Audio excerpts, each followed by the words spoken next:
things that make us, yeah, they're all noisy.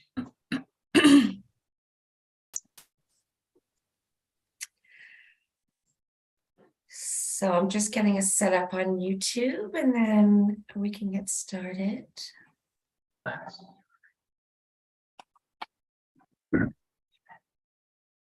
Yeah.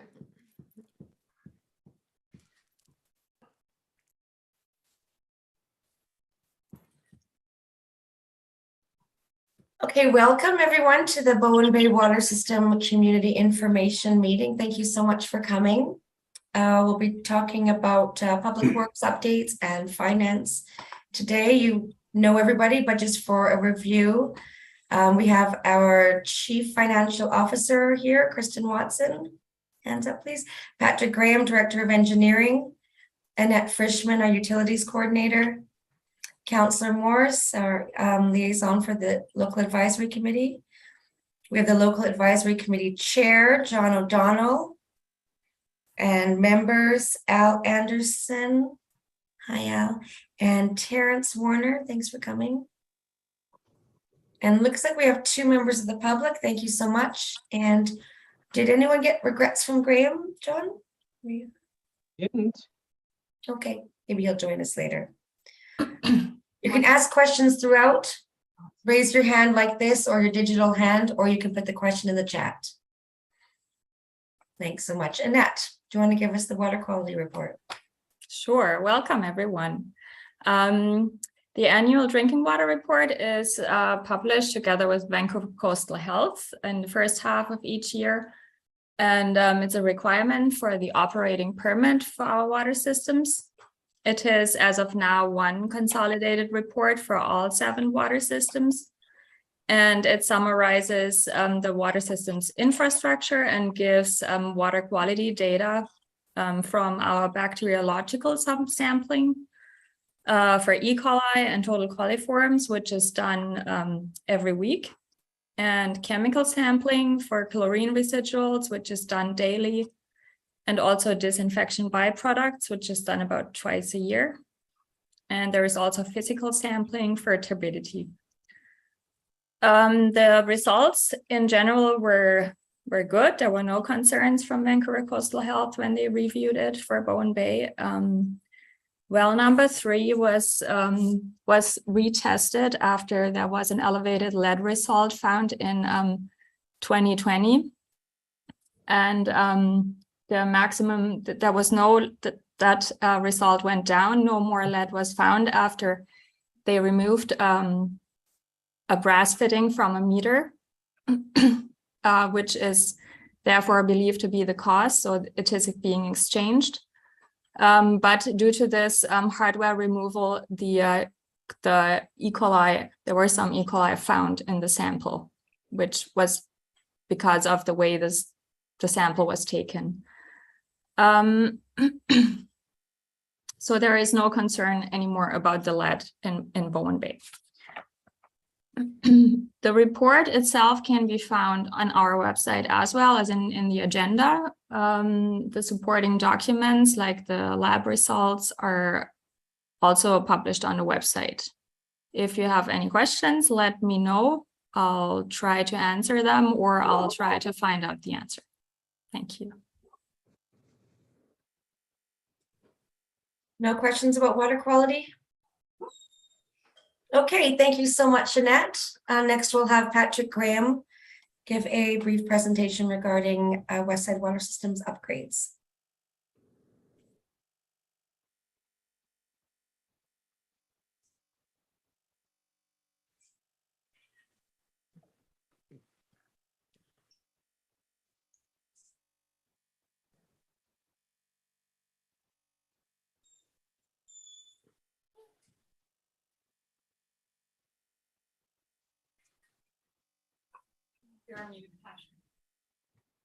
We can't hear you. All right. I'll just provide an update, same update I provided to the other 2 Westside water systems regarding the improvements that we've discussed previously. where we're at with that and what the next steps That's right. could look like.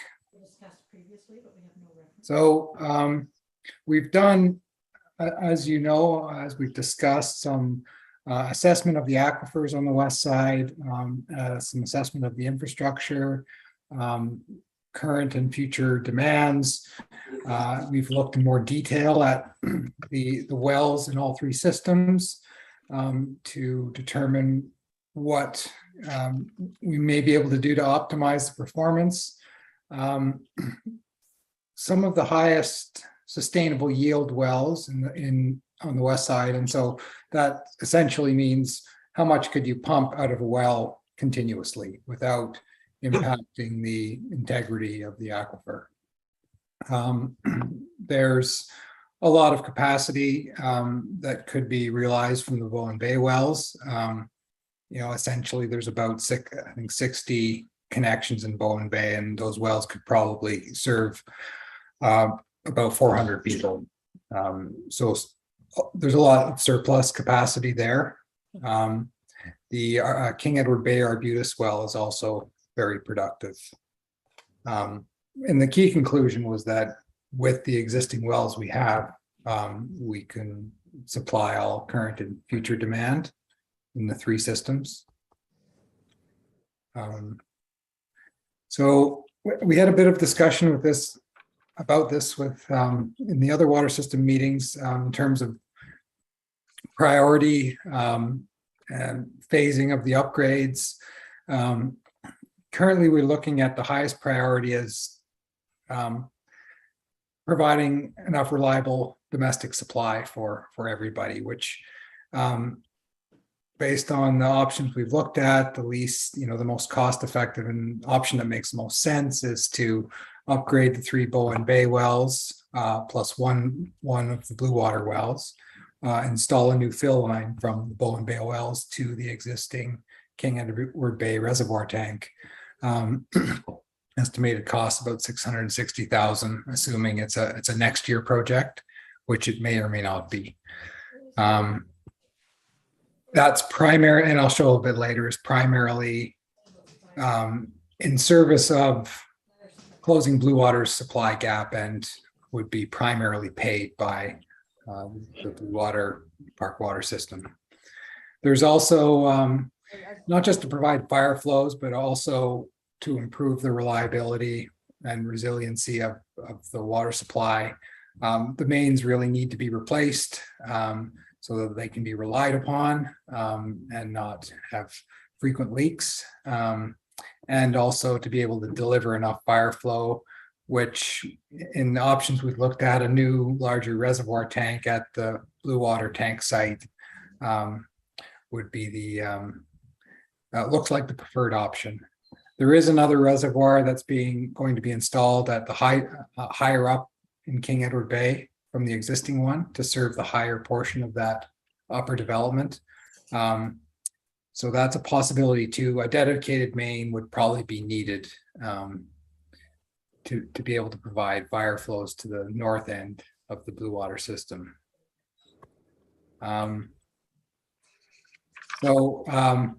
Essentially we're looking at, and that's much more expensive. 5.4 million is estimated cost for the new reservoir tank and replacing all of the mains. So it's another order of magnitude of cost to consider.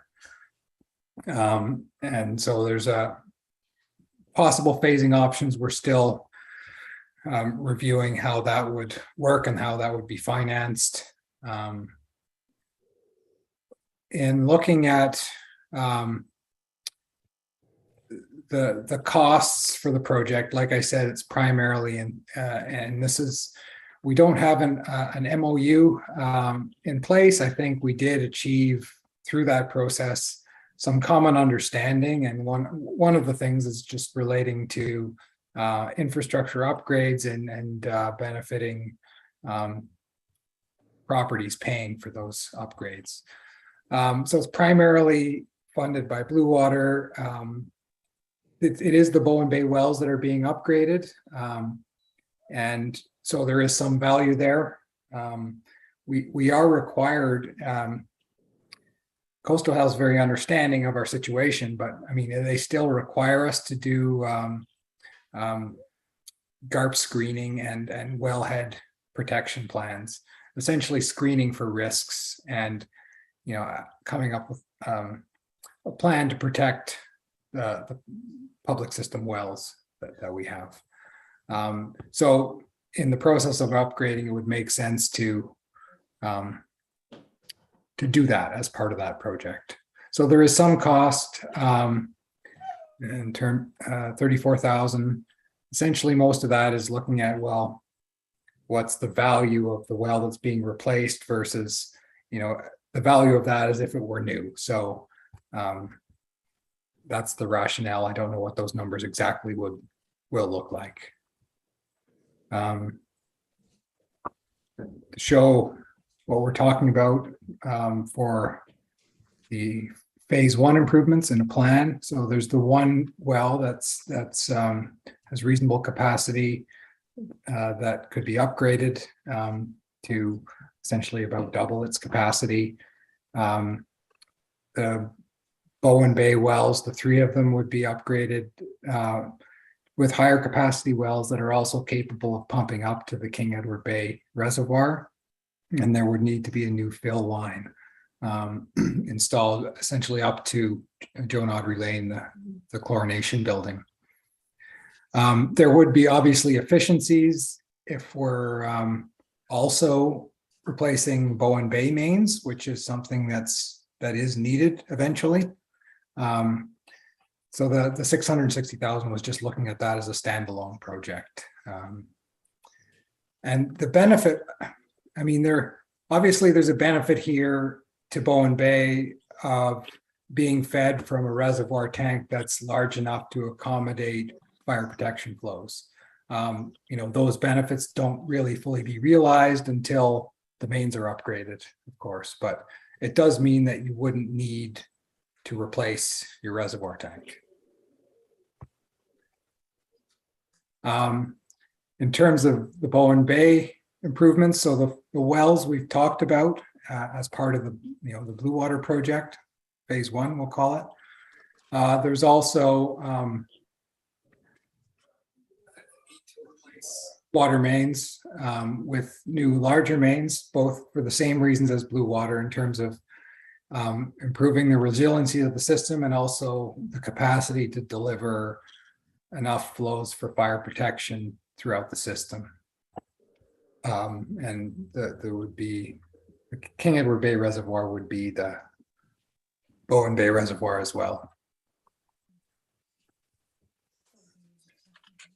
So next steps, I think we'll add, based on the previous LAC meetings we have, I think we need to review the phasing and financing options internally, with a view to confirming 2023 budget and funding sources for the first phase of improvements. It would be ideal to complete an MOU between the systems, which we put, people put a fair bit of work into. It's not essential, I don't think, to moving forward. It's nice to have. We need multi-year budget and funding strategies for the remaining improvements, which are very costly, and confirming water rates, something Kristen will talk about shortly. So that's really it. I was hoping to have been able to advance decisions a little more than we have in the past couple of days. We clearly need to go back to another session with Blue Water to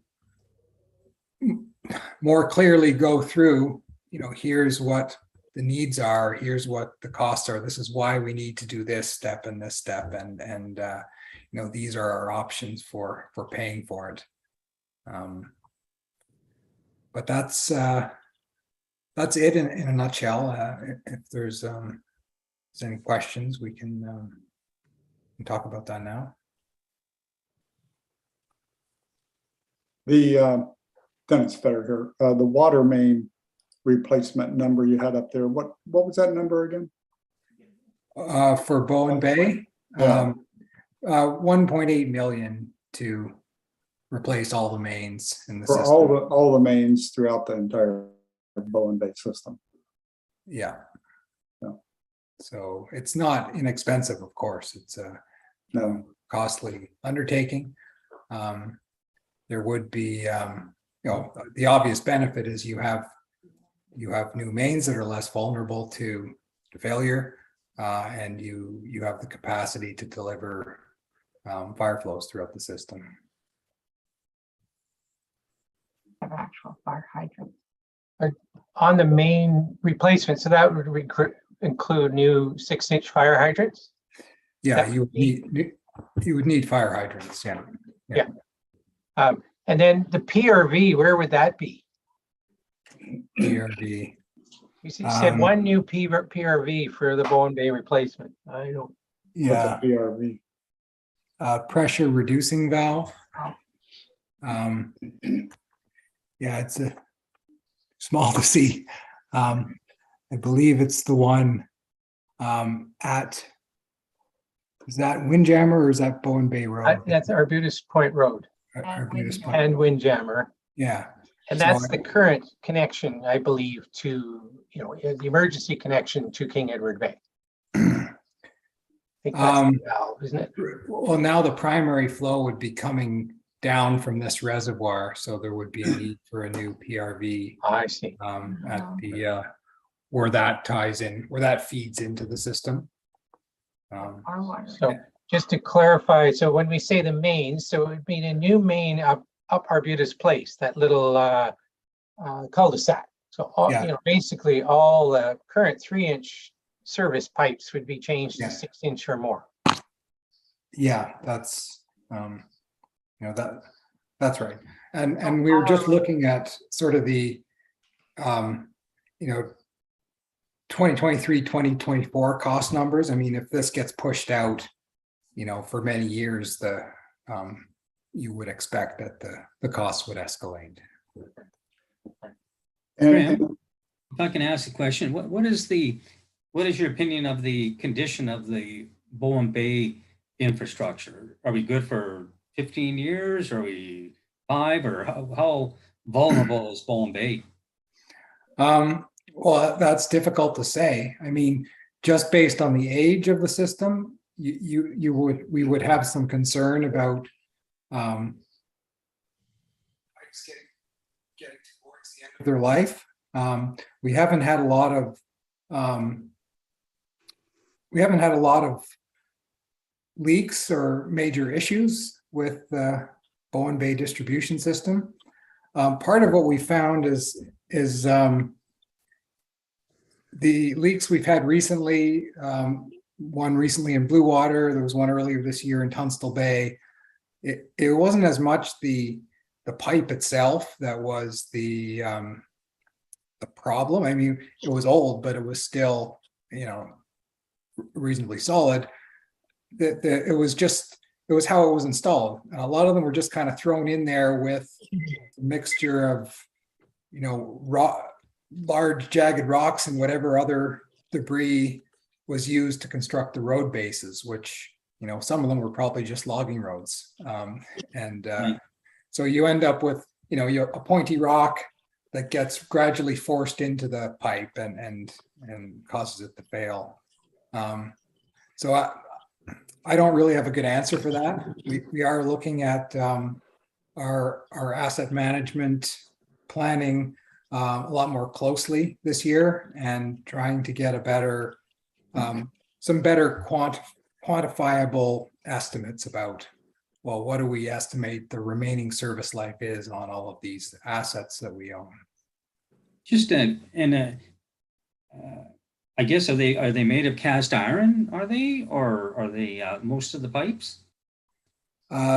There's the ductile iron pipes, and there's PVC pipes. I'm not sure what the breakdown of the different materials is in the system. Okay, thanks. Question about how old is the Blue Water system versus our system? I believe it's older, but again, I don't have the, we haven't done a lot of work looking at the distribution system and the capital replacement planning for that, other than to, provide an estimate for complete replacement and, knowing that over a number of years that has to be done. So I'm not sure the answer to that. I could find out. Well, maybe I can't find out. I can find out as best as we know, which would be whatever records we have of age of the systems. Are there typically grants available for replacing those main lines, or is that going to be a cost that's borne by the 60 users? It would probably be difficult to get grant money for that kind of capital replacement work. Typically the grant agencies that are evaluating these things would expect that as a municipality or as a service area water system, that you should be putting aside money for capital replacement of your assets over time, which I think we've discussed at length in previous meetings how we're a little bit short on that front. So, and then last question, I'll let you get on with your presentation, but is there any legal requirement to replace that, or it's just a matter of the fire protection and the need to continuously repair things? Yeah, there's no, our legal requirements are relating to the water quality. There's no, it's really just a risk management decision-making. It's not driven by legal requirements. Thanks. And I think just wanted to add on, I think that Bowen Bay would actually get a improved rating for FUS, Fire Underwriter Service or Survey. I think Bowen Bay, you can only go up to 3. There's levels 1 to 5, and with the volunteer fire department, you can get up to 3A, which a number of the systems are, and that's, I think Bowen Bay's at 5. So that could be, there would be some benefit to insurance rates. I don't know exactly what that would be.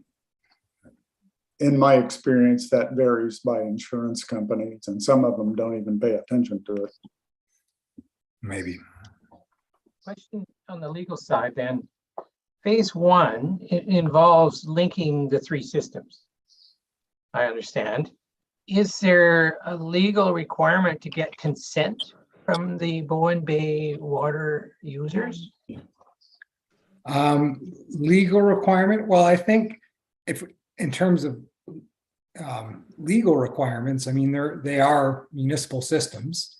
We are consulting with all 3 systems, and we'll be taking and reviewing comments and feedback we get from those meetings, which we've been doing all the way along, putting our own thought and recommendations together for council, and it's ultimately council that would decide what we do. They're the legal decision makers about. But I can also just add a little bit there, Patrick. There is a legal requirement if there's debt involved and council was considering merging, like physically dissolving 1 or 2 of the districts and amalgamating them. That's not what's being contemplated here. We are simply talking about integrating operations and having a redistribution of costs among 3 separate local service areas. And there is no debt in any of the 3 at this point. So there's no requirement to go to the community and get assent to do a kind of redistribution of costs. We're already doing that with King Edward Bay and Blue Water. Thank you.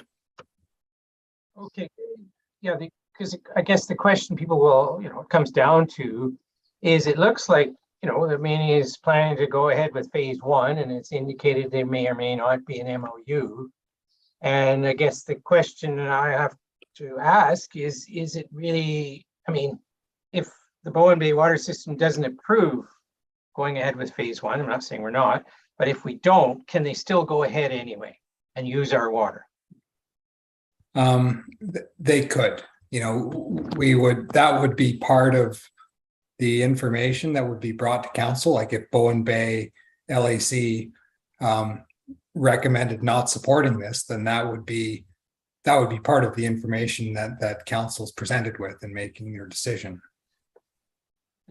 Yeah, and the only reason, obviously we want everyone to have a good water supply, and we are all neighbors here, but of course, both Bowen Bay and King and Blue Water are looking at major expenditures to upgrade their pipes. And it still remains our concern that if there's a leak in one of the systems, we would have we may go under water restrictions. And, the availability of the water to each of the different subdivisions is important in terms of value and what people are used to. So I guess that's why we're sort of wrestling with this notion of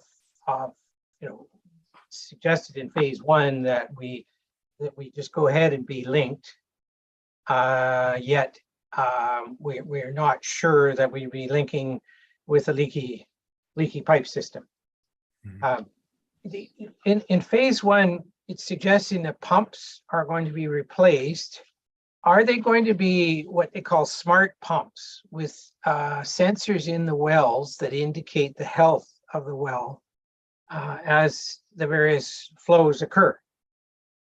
I think that cost was quite a bit more than when we talked about it in earlier meetings, that there was this notion of having sensors that would determine the health of each of the wells as water is drawn down, and be able to ramp, they're variable speed pumps, so you can raise them up or down depending on the health of that well.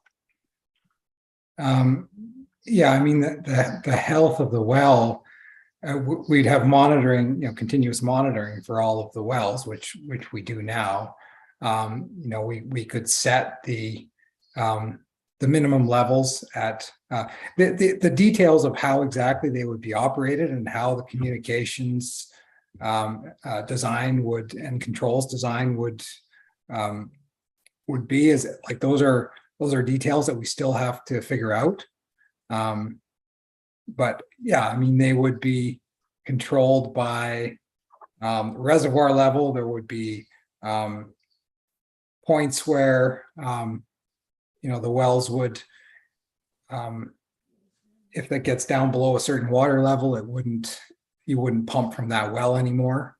But I don't know exactly, that's still to be figured out, what the details of the programming would be.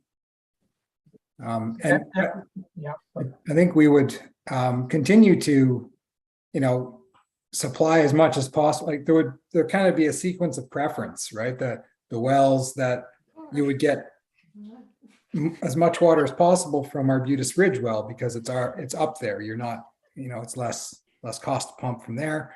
And then, maybe the closer King Edward Bay well, followed by, the most productive Bowen Bay well. So the logic of all of that has to be sorted out as well. But we talked about this yesterday with King Edward Bay too, this question about the sequencing of the phasing. Okay, we've talked about, there's a sort of a relatively low cost approach where we could essentially increase the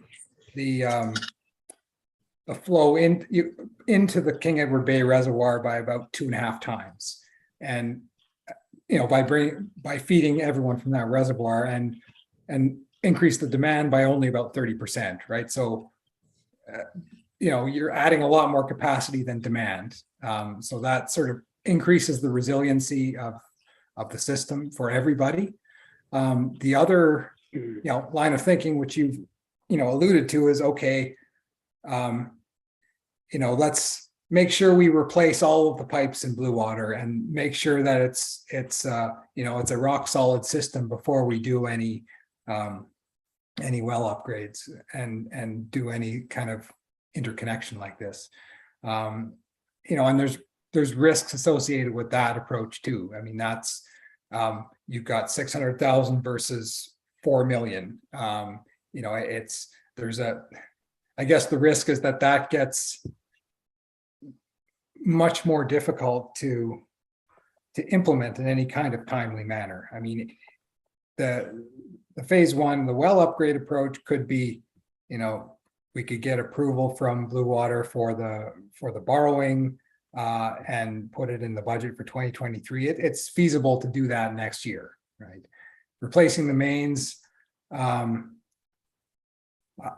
probably at least, it's probably at least a 5-year process, probably more.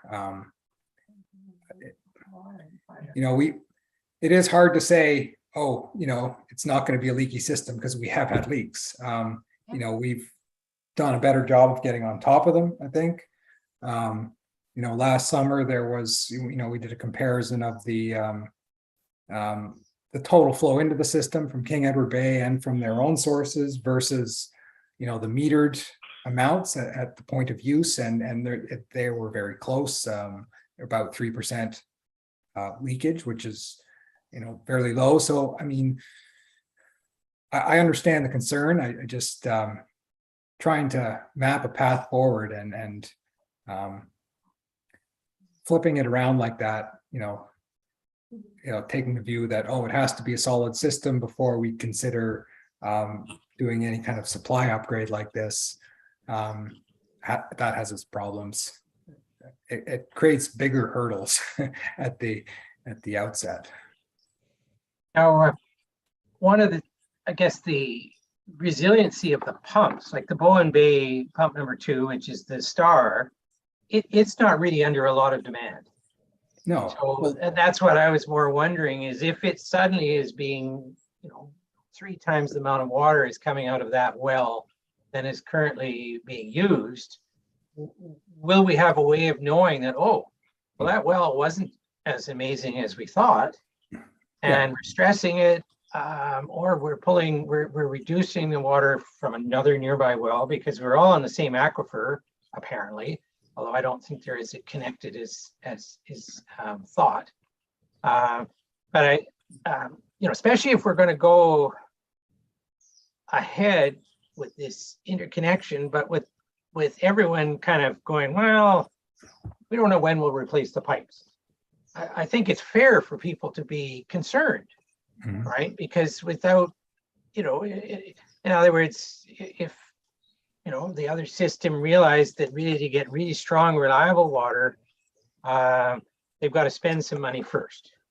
And phase one isn't a lot of money for 170 householders or many in Blue Water.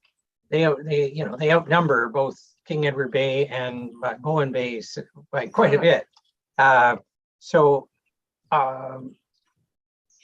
mean, even within Bowen Bay, I think we will be slow to get uptake on the phase two. I mean, I personally support it, but I just see people going, well, we've got water, there aren't issues.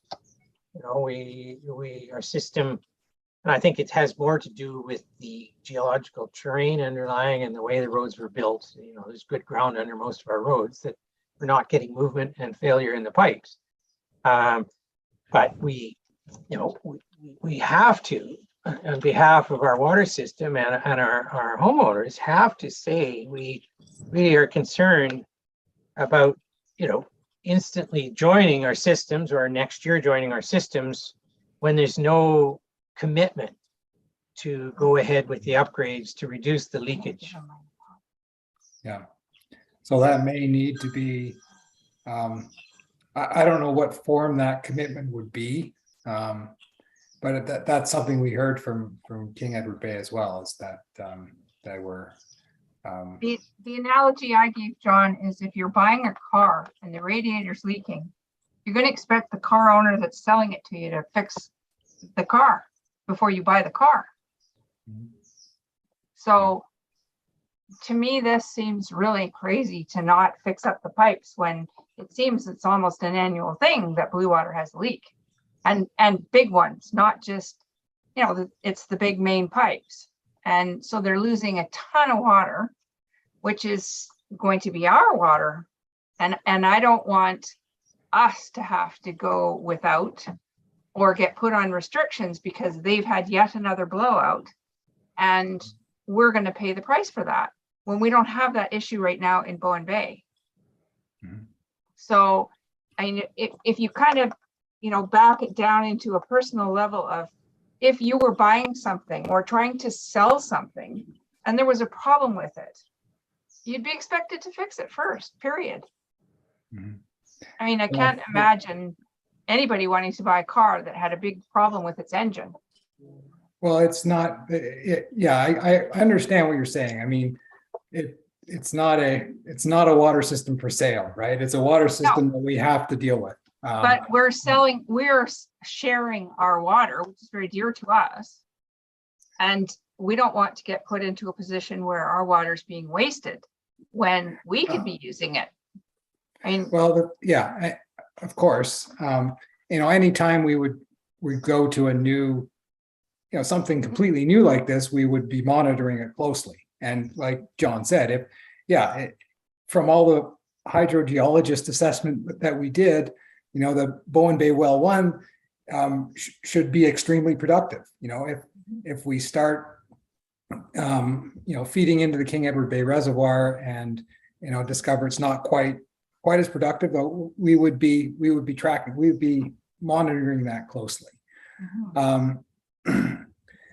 Yeah, I mean, it's There is, I mean, there's part two to this discussion, in that if Bowen Bay goes into a sharing system, then we're also then looking at, you're going to point out later in the meeting, a system of billing us that reduces the amount of water we get sort of as our monthly quota in the summer months. And it's not even clear whether it's now we get billed for water even in January. But, you know, in other words, in order to make the sharing work, and I recall, you know, some of the discussions from the engineer is that, well, if we can reduce the water use, yes, all the wells can produce more than enough water for all three systems. Mhm. Now, you know, right or wrong, I don't know, but certainly that came up in one of the discussions. Is that, look, if you get everyone to use less water, certainly there would be absolutely no issue with sharing all the wells. But I think your calculations right now, Patrick, are indicating we could share the water and we could still use our 7,200 gallons a month in the summer. yeah, there's enough water for everybody, essentially. Like I said earlier, those Bowen Bay wells could supply, you know, at least 5 times as many properties as they're currently supplying. So it's not, nobody's suggesting that you'll have access to less water, right? It's, you know, we're just maximizing use of the resource, you know, and it's not, you know, I think we'll have to sort of correct this. It's not your water, right? It's a municipal water system. You know, we want to make sure that, you know, we wouldn't draw water from Bowen Bay wells if it's going to compromise access to the Bowen Bay residents in any way. But it's not strictly you know, Bowen Bay's water in that sense. And I guess we'll just let that go. I think we had more people here, like Graham's grandfather was involved in setting it up and probably would say, look, I put in that water system, it's our water. Yeah. A lot of blood, sweat, and tears from what I understand. And I'm sure the people at Blue Water, you know, I'm guessing they have a similar approach. It's our water. And yes, you're right. We've been all thrown under the same umbrella, but there are 7 systems on Bowen. Yeah. And Eagle Cliff has a totally different billing system, just approved, quite a bit lower. cost than say proposed for Bowen Bay. And, so we, it's a fine line, like I'm going into later part of the meeting, but I sense that, the security of sharing the water right now, it still might be to do with this, different rate structure and getting people to install tanks and other measures that cost them money off the table to reduce their monthly bill. So anyway, I'll shut up on that one for now. Anyone else? Actually, John, I just wanted to speak to that point that you made about Eagle Cliff and how their rates are significantly lower. You are not taking into account the fact that they also, each property owner pays a $400 a year parcel tax on their property, which is put directly as a contribution into their reserves. So yes, their actual user rate is lower, but they're collecting money in other ways as well. So they have chosen and given advice and recommendations, which again, the money's getting into the reserves, it's being collected and it's being saved and it's being put away. So, whether it comes off taxes or it comes off user rates, it's kind of 6 of one and half a dozen of the other to me. So yes, they have a lower user rate, but you don't have a parcel tax and they pay $400 a year in that. So I just wanted to clarify that point. Thank you. Thanks for clarifying that. Go ahead, Dennis. Sorry. Is a parcel tax a possibility then for funding some of the Bowen Bay improvements as opposed to assessment or Certainly, yeah. dramatically increased annual rate? It is. It certainly is. And in my view, I do prefer an approach that is kind of a combination of user rates and parcel taxes because of the potential for some property owners to access that property tax deferral program if they don't have the financial capacity. You hear often people on fixed incomes and things like that. If it's all on user rates, then those aren't able to be deferred, but the parcel tax is. So I always advocate for a combination approach. Yeah, for those of us on fixed income and you're looking at $30,000 a property for the water main replacement. Yeah, it'd be nice to defer some of that. Thank you. Kristen, you do raise a good point. Like later on, we'll get into the discussion about the step water rates, but a lot of our water rates and costs are not due to flows. Like there's a very minor amount to spend to pump the water from the well because more water is being used. The majority of our costs are just to have the pipes there and functioning. And in fact, some might argue, depending on where the person is, higher flows at the end of the line helps us get better water quality testing rather than having a continual 3 gallons an hour, flowing out of a little pipe for the testing. But I think, it's worth opening the discussion of a separate parcel tax because you're already talking a 10% increase in our 960. And the reason that's being increased is to prepare for the eventual replacement of the water main. But it's all interconnected, I believe. Thank you. I have a question, Patrick, on the upgrades to the systems, like in Blue Water, for example, is that going to be, when it is decided, is that going to be a phase in or all at once, or going to be replacing the earlier systems and then working through? What is the plan there? Be phased. It's, I don't see how we could, do $4 million worth of water mains as one project. Because ultimately they're going to have to be, they're going to have to borrow the money, the municipality will borrow the money and it will be repaid over, whatever term of financing makes sense. And it will probably result in, a parcel tax of, $700, $800, whatever. It's going to be probably driven by what's the what's the threshold of, what's the ability to pay, that we can actually count on applying a parcel tax to the Blue Water residents with, and that's still to be confirmed, and that's kind of going to drive, well, how much can we do per year, and then how many years is it going to take to get it all done? Right. Thank you. Just taking a look at the More of a- time. Oh, sorry. Oh, sorry, just more of a finance question. So obviously, the Bank of Canada raised, 100 basis points, 1% yesterday. Obviously, bond yields went through the roof. So what sort of degree of confidence you guys have on those estimates? Like, when were those? When did you guys come up with those, and did they sort of take it into account so the current inflationary environment we're all seeing these days? Well, like I said, the estimates are based on, a 2023, 2024 implementation, which is probably not going to be the case, realistically. What happens from there, I don't, it's tough to say, what is a reasonable inflation amount to apply, assuming we're planning for a project in 2030, what would we haven't really, I don't know how we guess that, but we have to make some assumptions for planning purposes. Okay.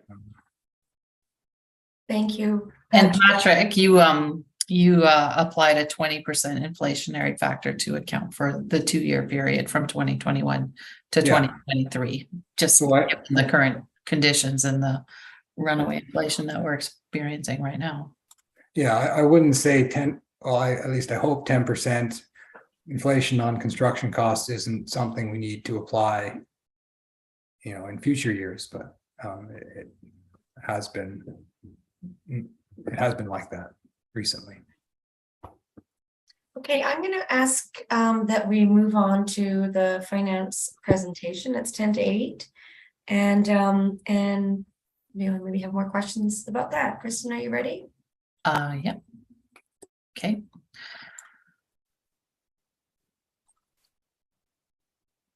Here we go.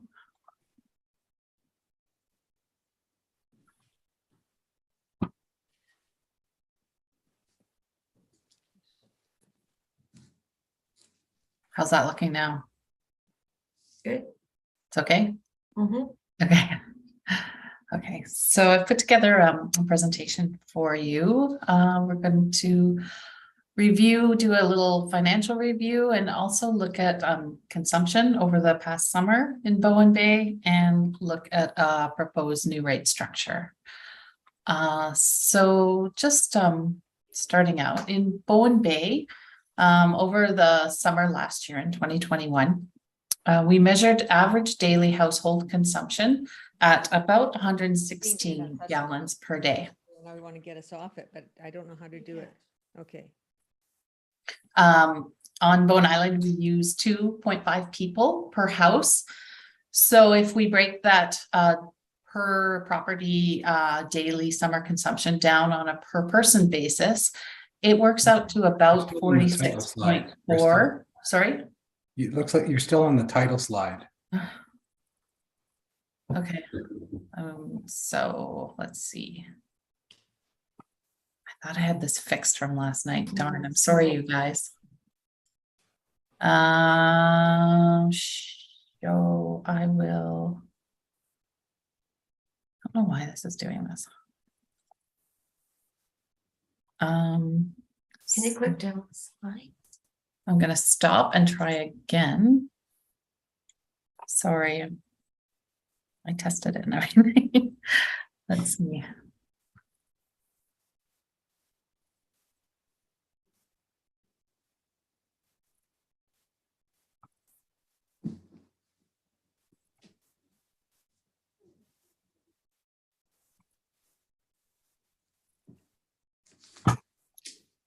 And so I want to share screen 3. That's what I'm doing.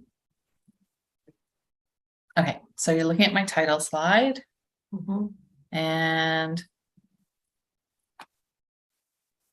That is not changing for you, but Okay, maybe I can try.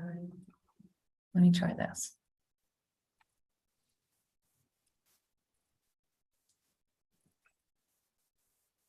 It changes if I do that. I'm just going to do it this way.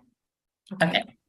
So daily household consumption worked out last summer to 116 gallons per day. On Bowen Island, we have averaged about 2.5 people per household. So when we look at Bowen Bay consumption per person, we estimate that the per person use per day in the summer last year was 46.4 gallons per day. Now, when we compare that against the BC average, which is measured at 69 gallons per day, and this information was taken from the BC Municipal Water Survey in 2016, we find that Bowen Bay use is quite a bit lower than the BC average.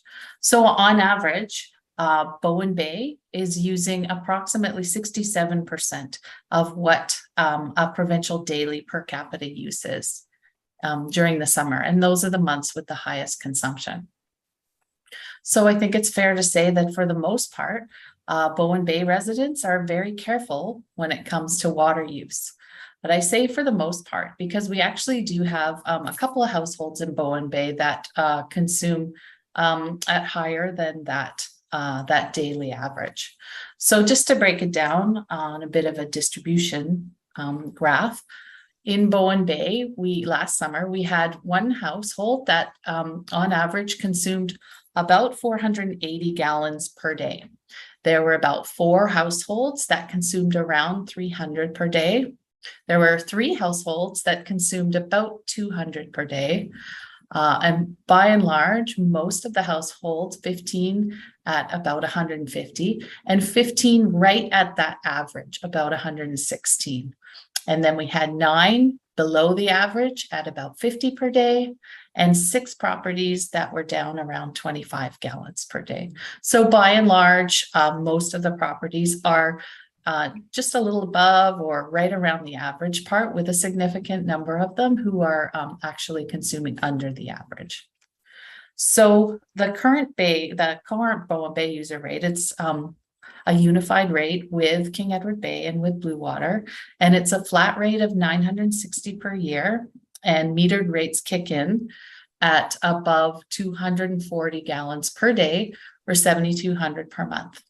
And what that looked like when we take a look at your revenue last year was there were only 5 properties that used in excess of that monthly allowance, and only 5 properties that actually incurred the metered rate charges. So overall, 94% of all of the revenue is collected through that flat rate system. And only 6% of the revenue actually was collected through any kind of metered rate. So that means that 57,600 was shared by everybody equally, and 3,900 was paid by the top 5 users. So our rationale then for developing a hybrid rate structure is that under this current rate, it means that those who use the least are subsidizing those who use the most. And we believe that conservation principles should actually be embedded into the rate structure. And that's why we've developed a new rate structure as a means to achieve fairness and equity in the billing and to promote conservation of the water resource. So the new proposed user rate is to collect fees through a kind of a hybrid rate structure. We propose that we combine a much lower flat rate with a metered rate. And we do have this structure implemented in Tunstall Bay several years ago. And our goal is to actually move in this direction for all of the systems island-wide. We believe that by implementing this hybrid rate structure, we'll achieve fairness through the equitable collection of fees, that it really shifts the collection of revenue to that user pay principle. It is going to encourage water conservation. And lastly, that it aligns with our council's strategic priorities. which are presented each year in the island plan, and you can find them published on the website. And right there in the island plan, staff have been directed to review and update water system rates to encourage conservation. So we've proposed a hybrid rate. Again, it's a unified rate among the 3 water systems, and it would include a flat rate of $175 for each quarter, and then implementing a meter reading from the first gallon of water used. So for up to 4,500 gallons per month, which is about 49 gallons per day, the rate on that would be ½ cent per gallon. The next 2,500 gallons, which is consumption between 50 and 76 gallons per day, the rate is about 3/4 cent. The next 2,000 gallons, that's consumption between 77 gallons and 99 gallons per day. That's 1¼ cent per gallon. And everything over that, everything over 100 gallons per day comes with a charge of 2 cents per gallon. So again, with the average Bowen Bay household using at about 116 gallons per day, there are going to be some people who are kind of under that average and some over. Some are going to be being charged at 2 cents per gallon on some of their consumption over that average. So just I did a little chart to try and demonstrate what the expected impact to a property owner could be. And if we look at consumption, we'll take the midpoint, we'll say 50 gallons per day. That would attract a quarterly metered billing charge of $23. And if we add that to the quarterly flat rate charge of $175, then that homeowner consuming at 50 gallons per day could expect to pay a quarterly billing of about $198, which would mean if that consumption pattern stayed constant throughout the year, that annual billing would be about $792. So in comparison to the flat rate of $960, that homeowner could expect to see a decrease in their rate of about $168 per year. So there are 9 properties that are in that situation in Bowen Bay. Again, at 75 gallons per day, that homeowner could expect to see a reduction in their annual cost by about $100 per day. There's 7 there. So in total, about 22 households would pay less under this consumption-based system. That's about 1/3 of the Bowen Bay property owners. Now I took a measure at about the average. So that homeowner that's consuming at about the average per day, they could expect to see an increase to their annual bill of about $84 per year. And we have about 15 property owners in that category. And lastly, those properties who are consuming in excess of the average per day, those property owners could expect to see an increase to their rates. Now, again, most of them are hovering around the 150. There aren't many that are, above that rate. So it's really only those sort of really high-end users that are going to be faced with those significantly higher bills that would occur through the metered rate system. Now, I'll stop here. You might have some questions. The next part of my presentation deals with sort of a financial mid-year review. So if you wanted to stop for a bit, or you want me to continue, whatever you like. Just a quick one. Are you doing this year round? Is that what you're proposing? Or Yes. Yeah. Yeah. For I think actually I didn't have a slide about that. The proposal is to bill quarterly, March, June, September, and December.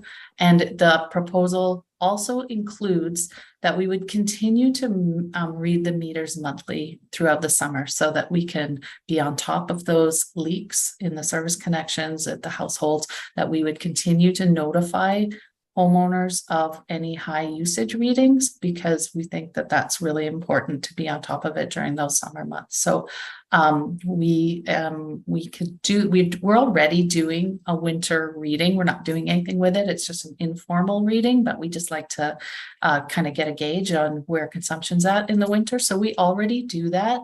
And then we propose that we would not be doing the May 1st reading. We would, that one would shift and be part of the, we would reallocate that reading in order to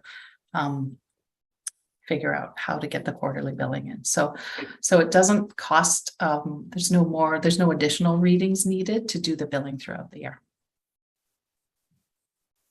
Kristen, is what percentage, I guess you just look at the usage, but is it 2/3 of the total residents in homes in Bowen Bay are full-time versus summer use or part-time? Do you have that breakdown? Or, I mean, obviously, I guess the low use would be seasonal, I would have to think. Yeah, I don't think we collect that data. I think we would probably rely on the kind of local knowledge of neighbors and stuff to know because there's nothing that there's no data that we collect that would indicate to us if someone was a full-time resident, or we don't know how many people are in a house. Yeah. I guess potentially you could be collecting less money overall, couldn't you, to what you are today? Yep, that's always a risk. With the flat rate being set at 175, that's an annual minimum charge of 700, which is quite a significant piece of the annual revenue anyway. So we believe that we should kind of start with a number that doesn't put us at too much risk of not collecting what we need to collect in order to make our budget, and then just sort of using that information to gauge where consumption is. And from there, we can know whether that flat rate piece should go up or down. It also would need to go up or down in each of the different local service areas based on the fixed cost needs of the infrastructure. So we're starting at the same place, but down the line, I would expect to see a change in that flat rate in order to address those capital costs and the differences in the capital costs that exist in the 3 local service areas. So, once those capital projects are a little more finalized and they move forward with that, and we figure out if they want to split or parcel tax, I mean, we do have a lot of financing options at our disposal, little ways to collect money, and we can use some flexibility there and kind of respond to the needs of the community if a community is more heavily weighted in favor of user rates versus parcel tax. We can change that flat rate piece. Great.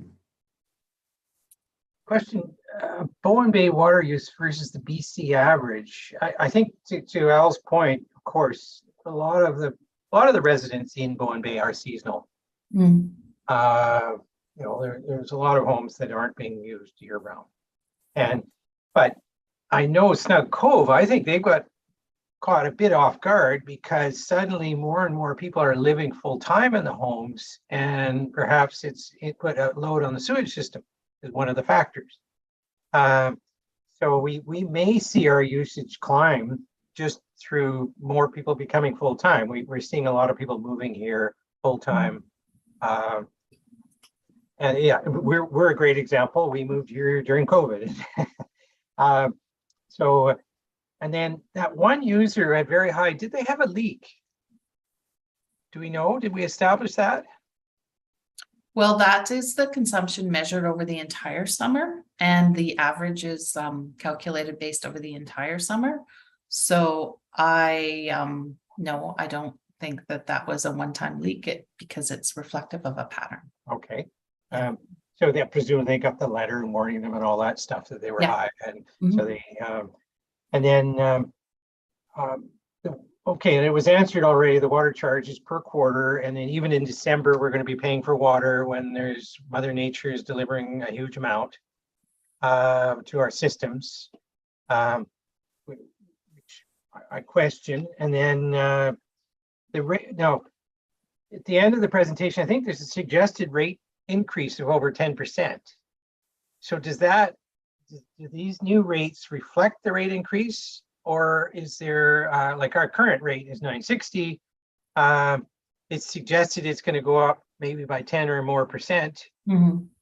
So do these rates on the screen reflect the suggested rates with the increase? Yes, they do, providing that the consumption estimates are correct. And like I said, there's always the risk that either consumption estimates were wildly off, or because of the imposition of a consumption-based billing system, all of a sudden people change their consumption patterns and consumption drops. I mean, those are real risks.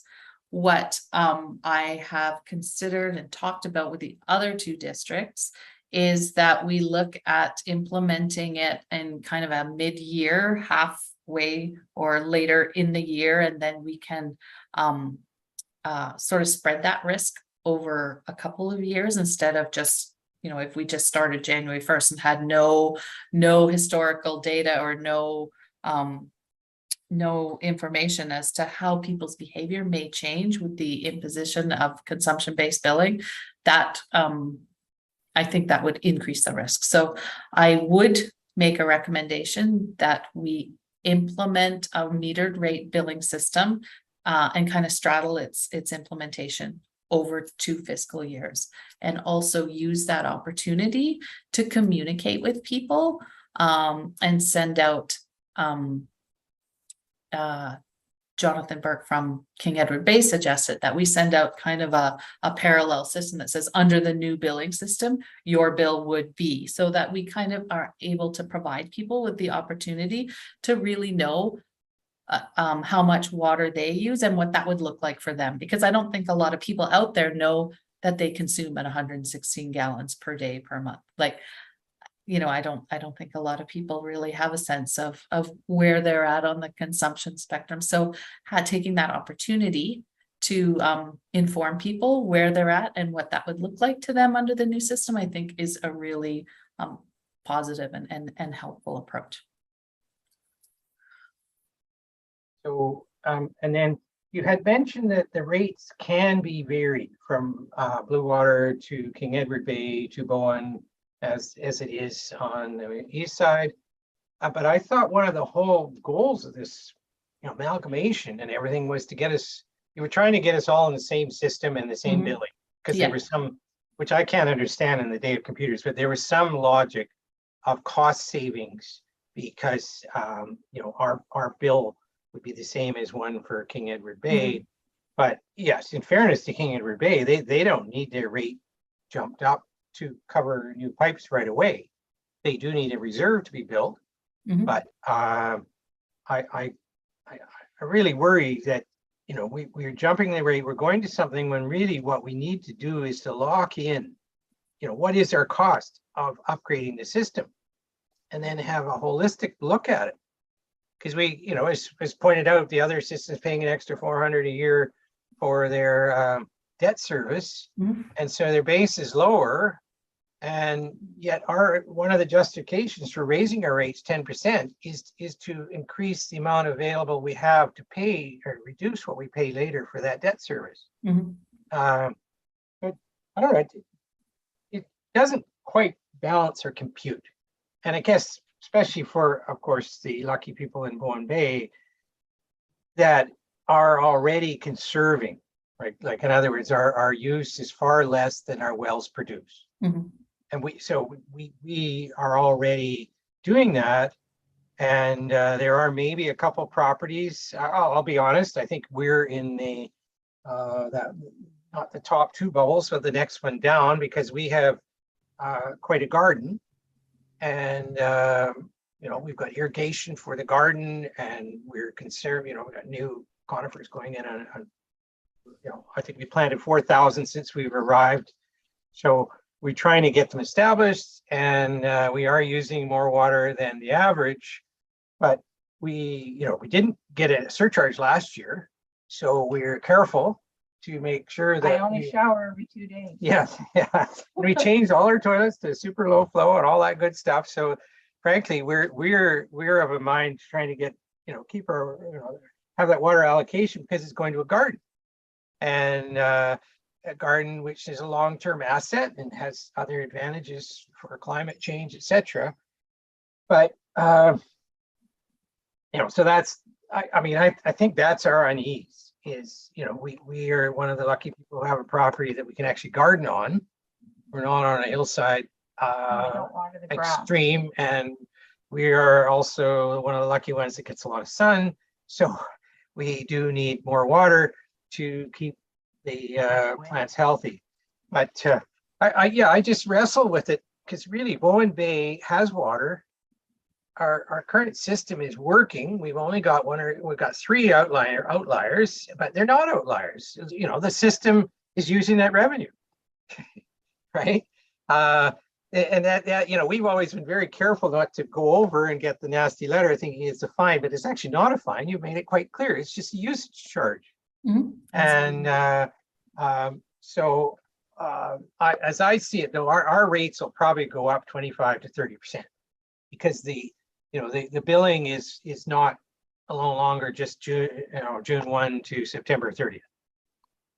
And so if we have a very dry March and April, and we have to use a lot of water March, April, we're going to be jumping well, last year was obviously a great example. This year's our annual rate is way down because the spring has been very moist, and we haven't been using as much water for irrigation. Mhm. But I know there's a council mandate to try and get everyone to conserve, but it looks like generally Bowen Bay is doing that. Mhm. So I guess I asked the Generally question. speaking.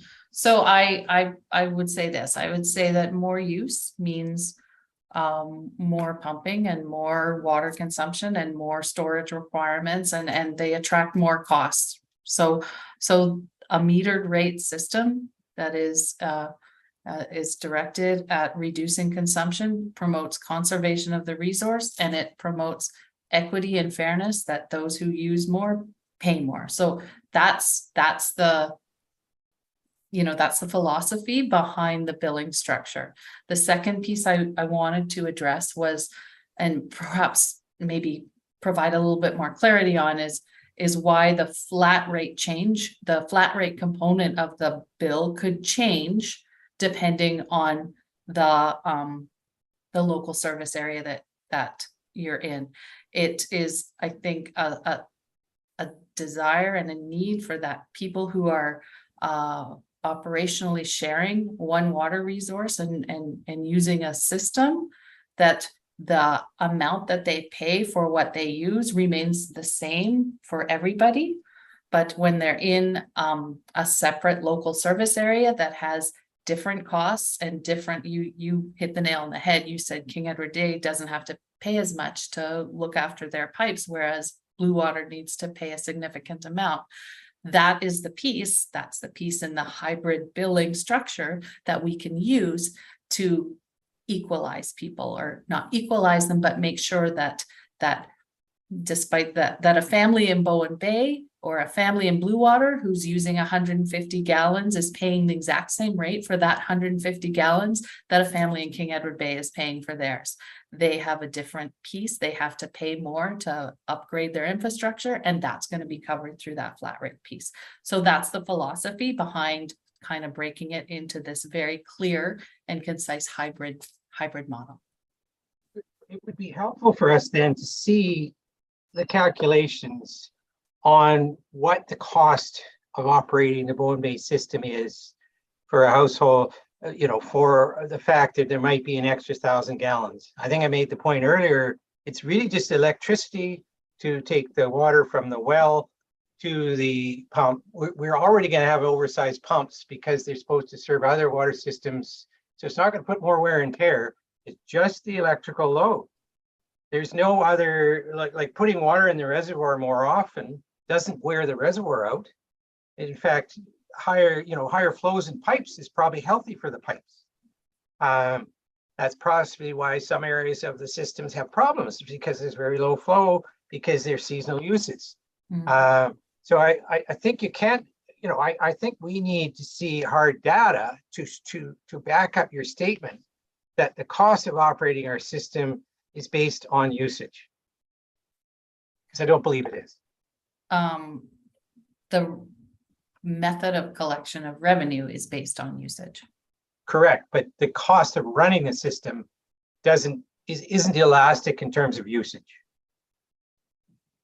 Or whatever, however you put it. That, you know, if Bowen Bay were to suddenly use another, 5,000 gallons a month overall, our costs of running the Bowen Bay water system would not jump dramatically. There'd just be more cost to pump it. So to use that argument to make, I will say that that our method of allocating costs among all of the water systems really benefits the smaller system like yours, like King Edward Bay, because we do have a significant amount of fixed cost as a municipality to operate water systems, you know, looking at even just administrative staff and overhead. And the economies of scale that we get that way through having the much larger systems like Cove Bay to absorb a larger, because we really just distribute those fixed costs on a pro rata share based on the number of connections throughout the entire municipality. So, you know, I think it's the most equitable and fair system. If we don't sit there and track those kinds of costs to our system, we actually can't. We just don't have the capacity to measure the cost that way. So I would say that those smaller systems really benefit from the economies of scale that having the larger systems like Cove Bay have, you know, the costs of purchasing a vehicle for staff to drive in and you know, those sorts of things. So it would be a very difficult process to try and add up all of those costs, fixed costs that go into running a water system and trying to you know, provide that information at that level of detail. I don't think I could do it.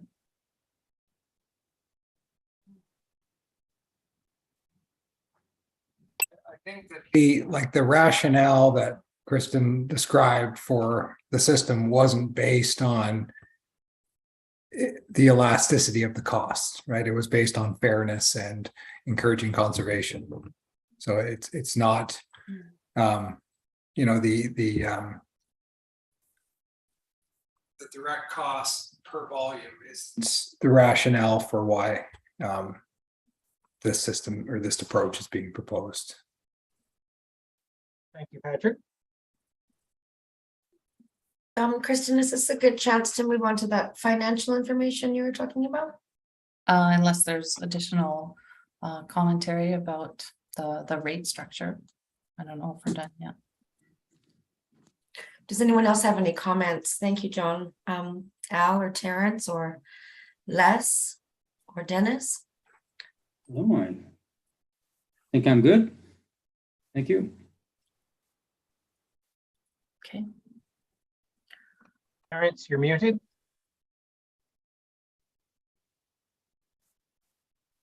What was that, John? I thought Terrence put up his hands, but he's on mute. There you go. Yeah, I was on mute. Sorry, I was driving. Can you hear me now? Yes. Yeah, I'm kind of with John, really. I'm also a gardener, and I'm really loath to actually agree to anything that's going to reduce the amount of water available to me.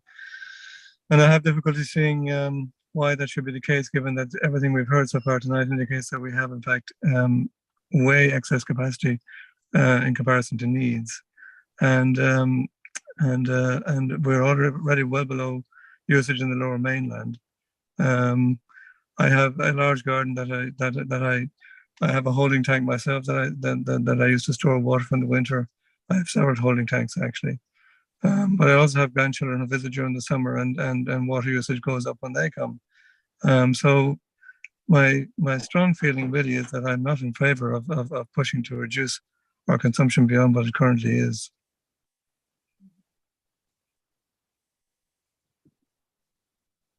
Okay, thank you very much, Terrence. Is there anyone else? Comments on the new user rates? I sort of feel like, I just want to say that I sort of feel like as a gardener, we're always being held to account for water usage and being sort of treated like we're terrible people because we're using water.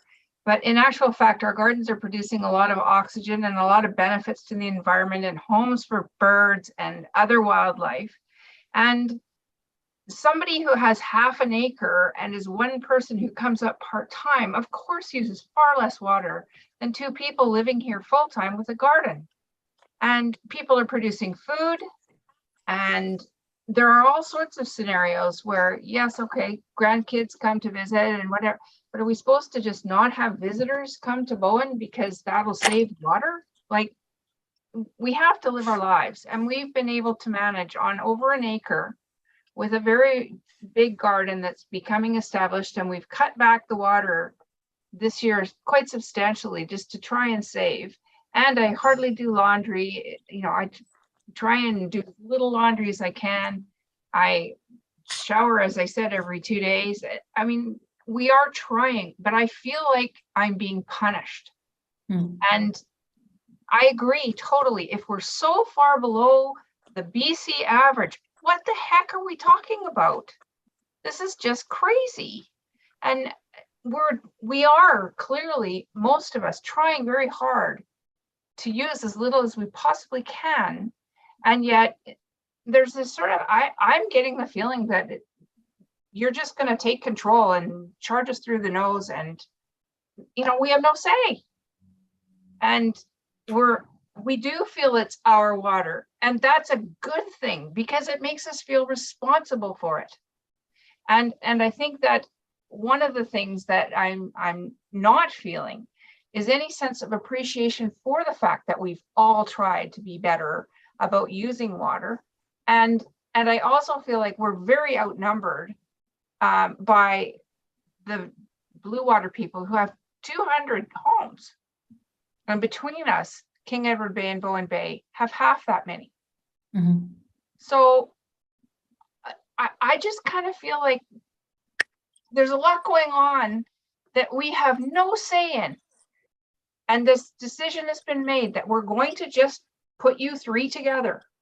And yeah, maybe technically it's not our water, but we feel that it is. You know, it's the same as we mow the lawn in the cul-de-sac. Technically, it isn't our lawn. It's your lawn, but we mow it. And we take care of all sorts of things. And you know, it makes me kind of angry that I'm being punished. I feel the same. I felt the same when we had the place in the city. I never watered my lawn, and I don't here. But as a gardener, you're told you have to cut back. You have to cut back. We're on water restrictions. Don't water your garden. My garden cost me thousands of dollars. But some guy who lives in a condo can have 30 showers in a day and nobody says a word. So to me as a gardener, I have to say, I'm really flummoxed about the whole thing because gardens have benefits and nobody appreciates that. They just say, don't water it.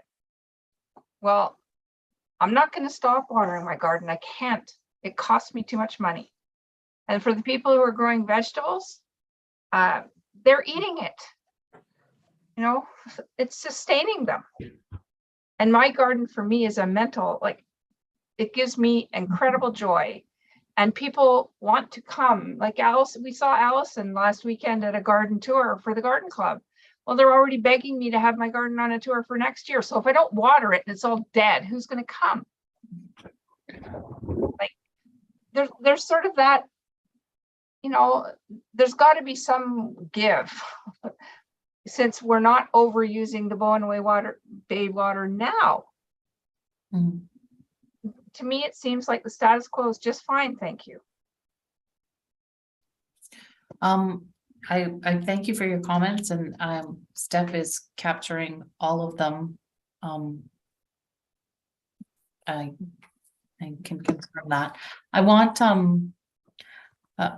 I do want to just, you're not, I want to address one thing that you say, you're not overusing now because we have a threshold. We have a threshold set at 240 gallons per day. So, so there aren't very many people who are exceeding that threshold. Mhm. That threshold, though, is considerably higher than the average, and it's also higher than the daily average across the rest of the province. So while you're not exceeding that threshold that we've set, I'm going to suggest that perhaps that threshold was set many years ago, and given the changes that we've all seen in just climate change and drought and hotter summers and heat events, I'm going to suggest that perhaps that threshold is too high.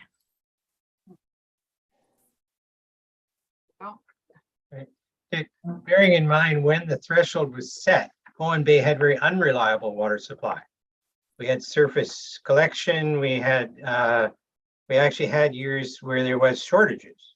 And yes, we've been very fortunate to get a good deep water well, and that goes into pumps, so it reduces our testing costs, etc.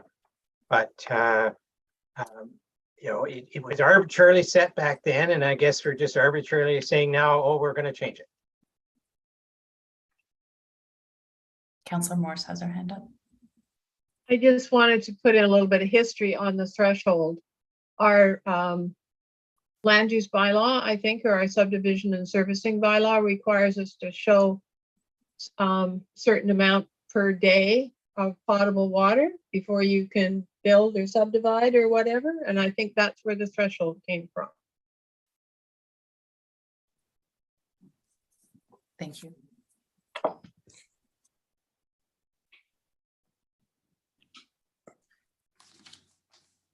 Did anybody have anything additional to add with regards to the consumption rate or thresholds or anything else on this topic before I go on?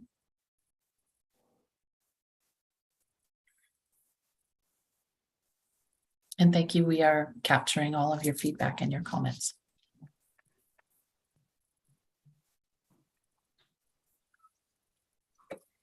The next slide addresses sort of where we're at from a financial perspective, doing a little bit of a mid-year financial review.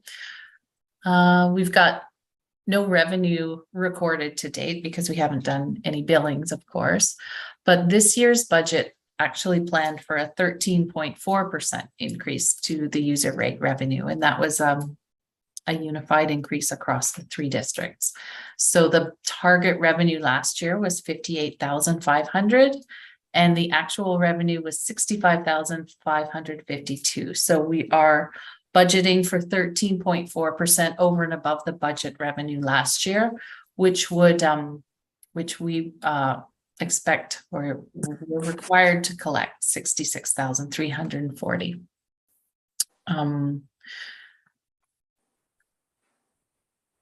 The operations expenses year to date are coming in, this is at June 30th, just over $19,000, which is right in line with the total overall budgeted operating expenses this year of $45,936. Definitely 50% of the annual operating budget is comes from labor. But we do have a significant amount of charges. I think I touched on those a little bit earlier. Many of our charges are an allocation of costs that we collect sort of at the municipal level, and then we push those out to each water district at year end, and it's based on the relative size, number of connections in each water district. So many of our costs are fuel costs and our our vehicle insurance costs. They're all just distributed based on a pro rata portion to each water district based on number of connections. We do have a $2,500 charge in the budget to contribute back to Bowen Island General, and that is to fund the cost of those fleet vehicles and equipment that is jointly shared by all of the water districts. So we have a charge, a pro rata charge on each water district to fund the cost of those larger assets that are shared and purchased at the Bowen Island municipal level. That'll leave just over 19,000 to contribute into the Bowen Bay Reserve funds this year. And we did put just a basic provision for capital equipment replacement of 11,500. We've spent nothing to date on the capital equipment in Bowen Bay. And so if all goes according to plan, the reserve fund balance should grow from 143,875 at the beginning of this year to just over 150,000 at the end of this year. Bowen Bay, any surplus operation revenue, it gets put into a reserve fund at the end of the year, and it's all of the surplus revenues are accounted for within that reserve fund. So the good thing about it being a statutory reserve fund is that any uses of that reserve or any contributions to that reserve have to be disclosed separately in the annual municipal budget bylaw. So those contributions to and uses of Bowen Bay reserves, you will actually see them on the 5-year financial plan in the bylaw.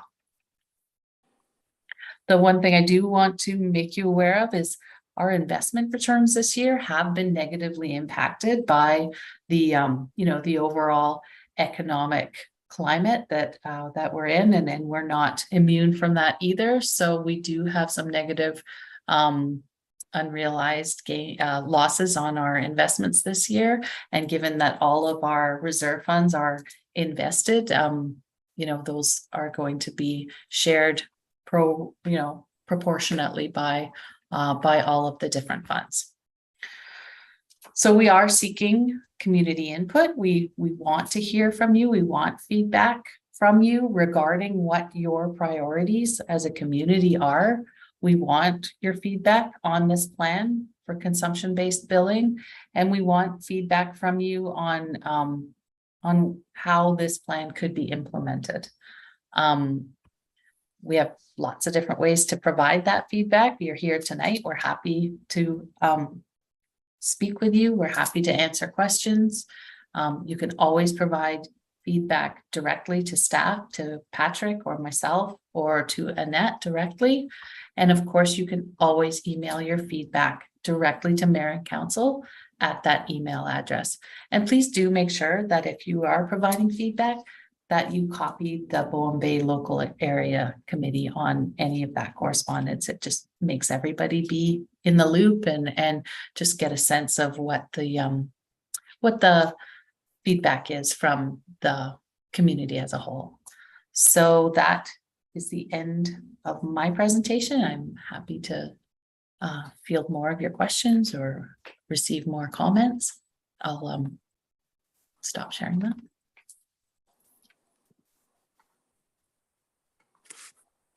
Thank you, Kristen. Does anybody else have any comments? John, I think you might be muted. Okay.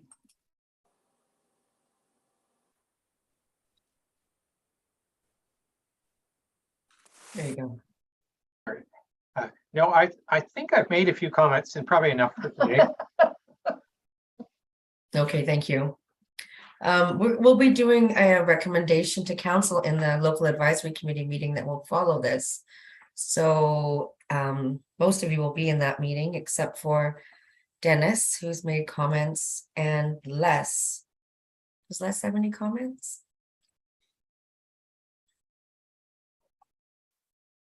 Okay. Hearing none, I think we might be ready to shut this one down. Only 40 minutes over time. Thank you. LAC members, please stay on. We'll just going to end the recording and restart in the same Zoom room. Thank you very much.